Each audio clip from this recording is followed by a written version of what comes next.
राज्य सरकार विधानसभा से, चाहे वो सरना कोड का मामला हो, इन्होंने पारित करा करके भेजा। अब भारतीय जनता पार्टी नीति केंद्र सरकार का नियत अच्छा नहीं है, क्योंकि वो धर्म कोड के मामले में पिछले दिनों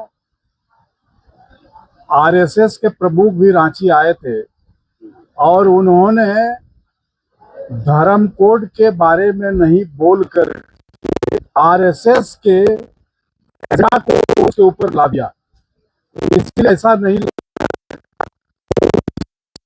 तो गंभीर है, भारतीय जनता पार्टी गंभीर।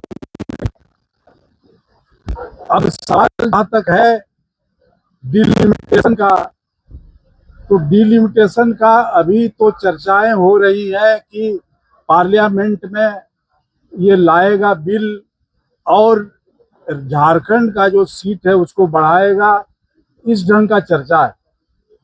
लेकिन जहां तक डिलिमिटेशन का जो मामला है उसमें इस राज्य के 3-4 विधानसभा और 1 पार्लियामेंट का सीट घटने जा रहा है, जो यहाँ के आदिवासियों के संस्कृति, भाषा और इनका जो यहाँ रहन सहन, इस पर इसका बहुत ही दुष्परिणाम प्रभाव पड़ेगा और इसीलिए इसका विरोध हम लोग करेंगे। राज्यपाल ने जो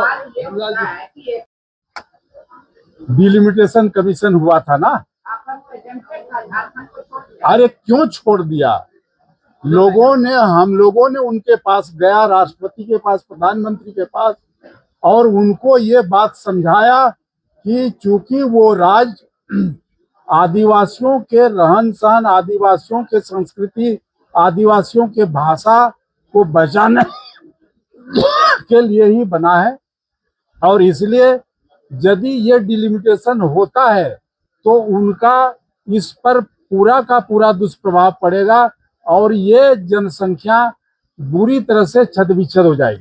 राज्यपाल जी ने अभिभाषण दिया, राज्य में राज्यपाल ने अभिभाषण दिया, क्या लगा उस अभिभाषण को कि विरोधी कह रहे हैं कि जो सरकार काम कर रही है बिल्कुल कुछ नहीं, उनसे अलग, राज्यपाल से झूठ पड़वा दिए? चलिए, उस पर मेरा ही पहला भाषण है, इसलिए आप लोग सुनेंगे। क्या आपको लगा, समझे ना? बीजेपी में भी रहे, हेमलाल जी राज्यपाल के हाँ, हेमंत जी ने थोड़ा सॉफ्ट कॉर्नर दिखाया है केंद्र के प्रति, आपकी क्या राय है? सिर्फ व्यक्तिगत आपकी राय क्या है? कौन सी सॉफ्ट कर रहा है? केंद्र के प्रति सॉफ्ट कॉर्नर बड़ा भाई कहा है, पहले कहते थे तानाशाह है, सिर्फ बोलते हैं सुनते नहीं है, तो ये परिवर्तन हृदय क्यों हो रहा है? ये बात उन्हीं से पूछ लीजिए, हम उस पर कुछ नहीं जवाब देंगे।